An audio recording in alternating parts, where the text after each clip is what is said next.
Okay, now with that, we'll move on to the consent calendar. All matters listed under the consent calendar are considered to be routine and can be enacted in one motion. There will be no separate discussion of these items prior to the time the council votes on the motion unless members of the city council, staff, or public request specific items to be discussed or removed from the consent calendar for individual action. Is there anybody from the public that would wish to have one removed? Anybody from the council? Mayor, I'd like to, I have a question on number 12. If we could pull Okay, that, so please. we will remove number 12 for separate discussion. I need a motion for 7 through 11 and then 13. So moved. Second. Got a first and a second. All in favor? Aye. Opposed? Seeing none, it's unanimous vote. Okay, number 12. Diana. You may go ahead.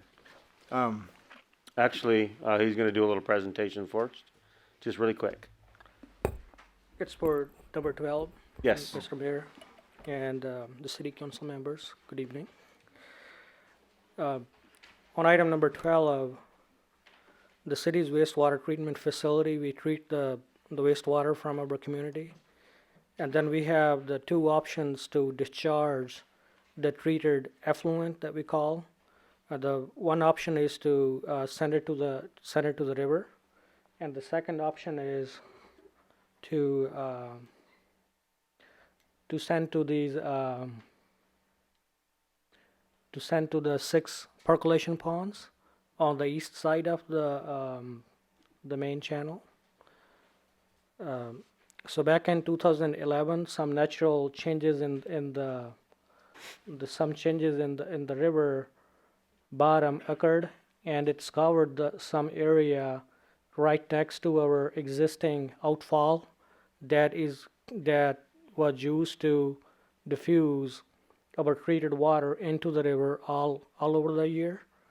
So right now, for most of the year, what those changes did, they redirected most of the water when the river flows low through this deep channel, and that left our diffuser structure exposed out.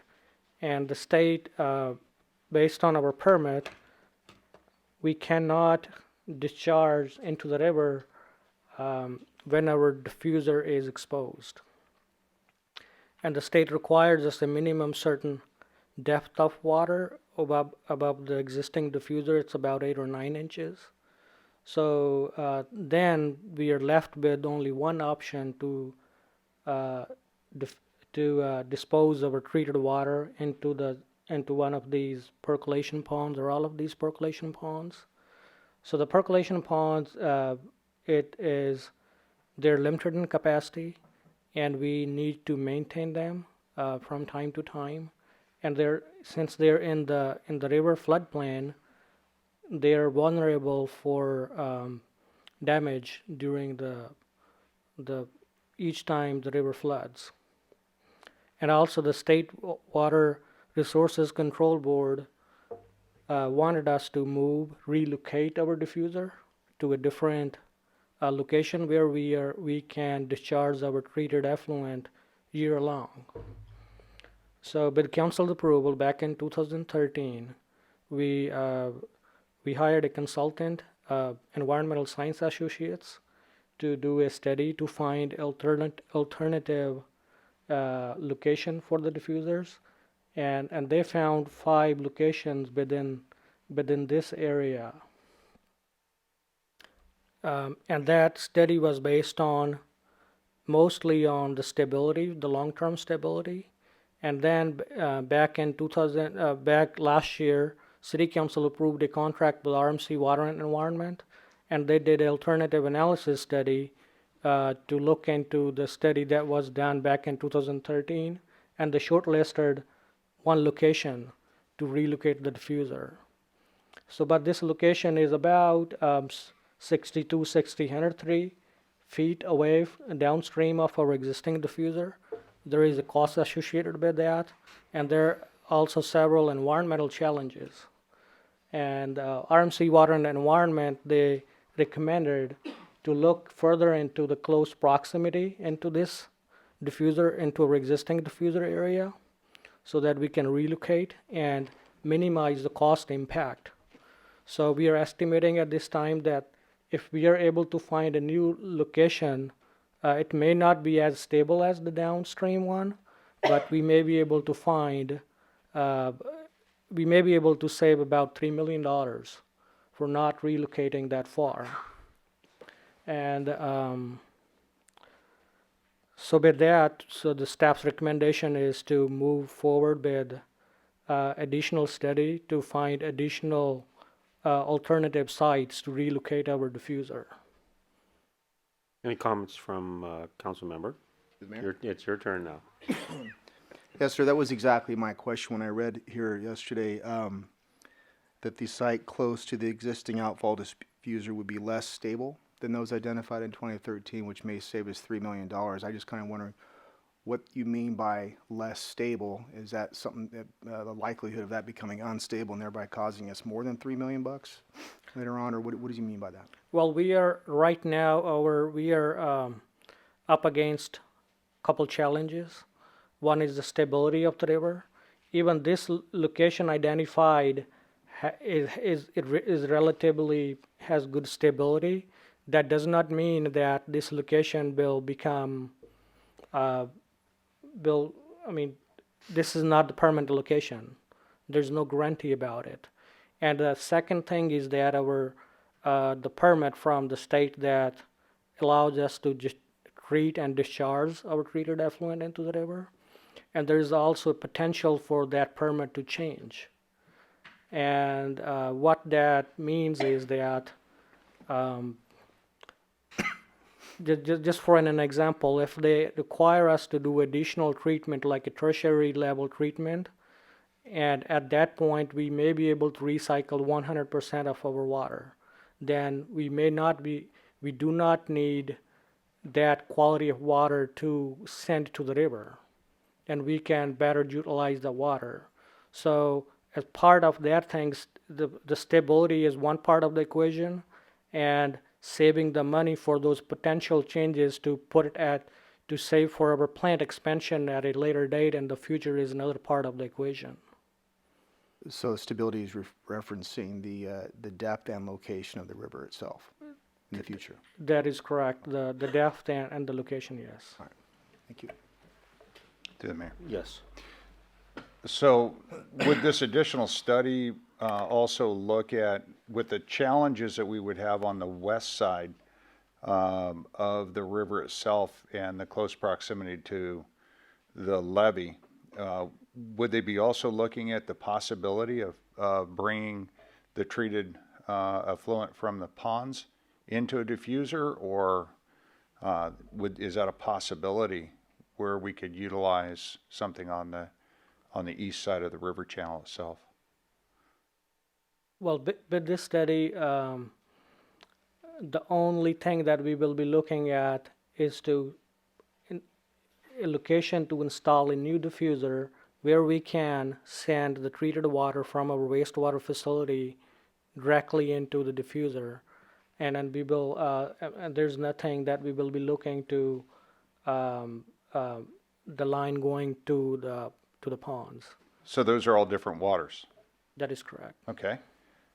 So if for purposes of stability, and as we've looked at this area, if they've looked at those 5 locations, and they were ranked in viability, what are we going to find that the first study didn't come up with in that area? Well, the first study, there were 2 components of the study. Number one is the stability of the river, where we can relocate our outfall diffuser where there is a really less likelihood of the river channel to change.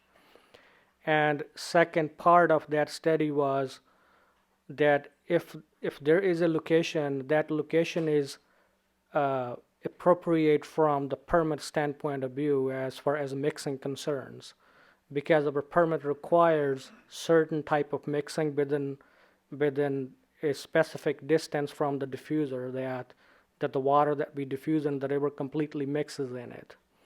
So if we find a location that is best, is most stable, that does not mean that it is best for the mixing zone. So the best mixing zone is our existing location. If we have the water above our outfall, there are falls downstream. That's the best location.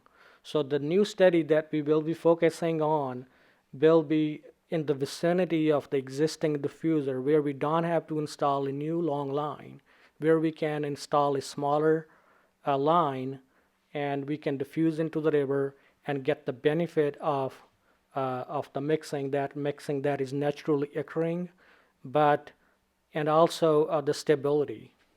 That then this study will be comparing the stability of the already found locations, and also the stability, comparing the stability of the newly found location that we are planning on finding a new location through this study.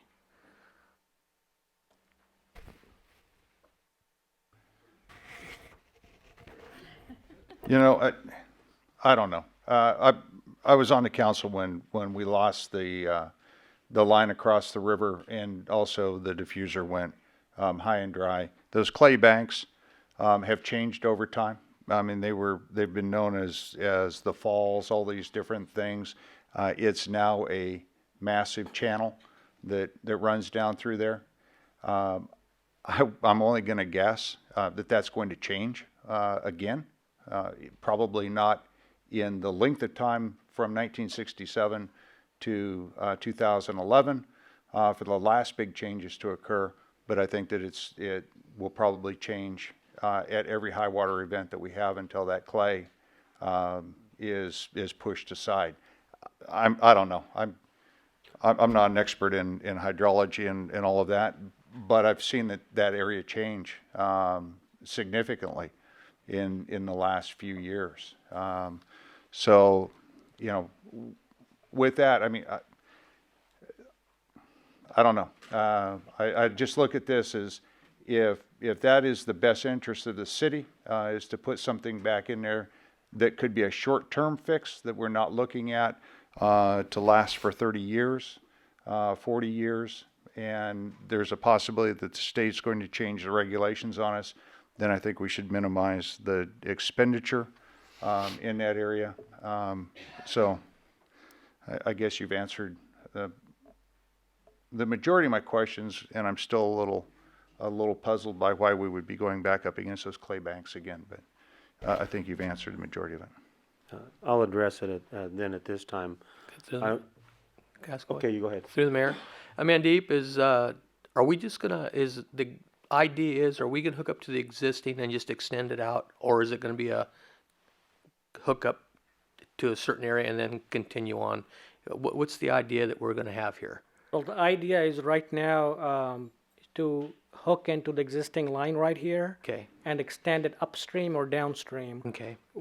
depending on whatever the stable location that we find. Okay. Thank you. Let's do council there. That's through my knowledge of being down there for a while. That would be very cost effective. So that is a good thing. Thank you, Mandeep. Thank you very much. Mandeep, there is a resource perhaps for some of this study of what is underneath there, the types of clays that are there. The people sometimes don't know this, but there are different types of clays that do not wash away well because they're literally the gooeyest clay you can get, and they're very stable. And then there's ones that have sands in them and stuff like that. It's a little larger particles. I was on the Lower Feather River Corridor Management Plan with DWR. It was legislated, and in the middle, or near the end of that plan, is when this blew out, and we had to go back for another year and restudy that area. They had people underwater looking at different things for the stability of it. And what happened there, they said, is that there was an underwashing that actually they thought it was going to stick around for quite a few more years there at the falls. But they didn't know at the time was that underneath there was had been a deepening hole, and that's why it blew out. because the foundation of it went and it collapsed into it. And that's because of the different mixes of clay. And they came up with that it is actually a very stable clay bank across there. You can look at it. The geomorphic stability of it is there, but that was turned out to be the weakest point for that. And so that study may give more information to you when, make sure that whoever's going to be doing this goes to UWR and asks for that study and the data that they have from that, if they can utilize it. And actually, that clay area there is quite stable geomorphically and just the materials. And I would say it would probably be more than 30 years before there'd be any significant movement through there of any of the clays. It'd be more than 30 years. And by then, we know we're going to end up having to tertiary treat and some other kind of recycling and stuff by that time. So I would like to definitely look at the moving forward with this study to identify that and confirm just our suspicions and hopes that it would be the right location to do it. Through the mayor. Yes. In the room is Mr. George Masalam, who was our Public Works Director at the time that we punched the new replacement line across the Feather River. And as I best know, and George can correct me if I'm wrong, but from the top of the water level to where that pipe goes under the river was punched down about 80 feet. Am I correct, George? No, the depth of the pipe. So we have the depth of the pipe itself went somewhere between 50 and 80 feet under the channel. And the purpose for that, I believe, was long-term stability of that pipe because of rechannelization of the water and everything else through that area. So that's why I just want to let the public know the reason I question the stability of that area is from our previous work that we've done, and that's why my questions were more specific to the clay banks themselves and stability of those, and the preparation that has been made by this city at a cost of millions of dollars is to replace a pipe that was put in at a very shallow depth that we lost and faced fines on, but yet we put it in a more stable location in a deeper part of the river at near that same location. So that's why I had those questions for you and just that clarification. Okay. Any other questions? Any other questions? And I just had information on that I wanted to make sure that staff Absolutely. knew was available Absolutely. in we do. studies. Yeah. So, looking for I'll make a motion, Mayor. action, okay. Second. Okay, a motion and a second, all in favor? Aye. Aye. Opposed? Okay, you got more work to do. Thank you. Thank you. Unanimous vote. 13, MHM for the Bridge Street Widening Project. Mayor, Diana, yes. that was part of the consent calendar, so you're on 14. Oh, that's now. right, sorry. So, that's already part of it, that's right. Moving on to